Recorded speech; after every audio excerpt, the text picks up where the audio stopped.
প্যাকেটে সব জিনিস তো দেখলাম না, তুমি আনোনি নাকি? আরে কিছু টাকা কম পড়েছিল তো তাই দোকানদাররা দেয়নি। এত মন খারাপ করে কেন আছো? অর্ডার পাওনি আজ? হ্যাঁ অর্ডার তো পেয়েছি। হ্যাঁ, এত খুশি না হওয়ার কারণ কি আছে? 5 লাখ টাকার অর্ডার ছিল, উনি মাত্র 1.5 লাখ টাকাই দিয়েছেন। আরে তুমি মন খারাপ করছো কেন? খুশিতে থাকো না, বেকার বেকার অত টেনশন নিও না, কালকে নিয়ে আসবো আমি। আর শোনো, মানুষকে না সবসময় খুশিতে থাকতে হয়, যে কোনোই পরিস্থিতি হোক না কেন। একটা কথা সবসময় মনে রাখবে, টাকা দিয়ে তুমি সবকিছু কিনতে পারবে, কিন্তু টাকা দিয়ে তুমি খুশি কিনতে পারবে না।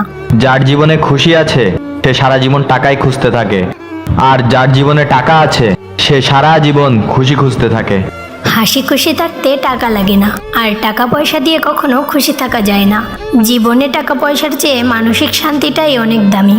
মানসিক শান্তি না থাকলে পুরো পৃথিবীটাই অন্ধকার। তাই টাকা পয়সার জন্য কখনো মানসিক শান্তি হারিও না। বন্ধুরা, ভিডিওটি ভালো লাগলে অবশ্যই লাইক করে চ্যানেলটি সাবস্ক্রাইব করে দিয়ে যাবে।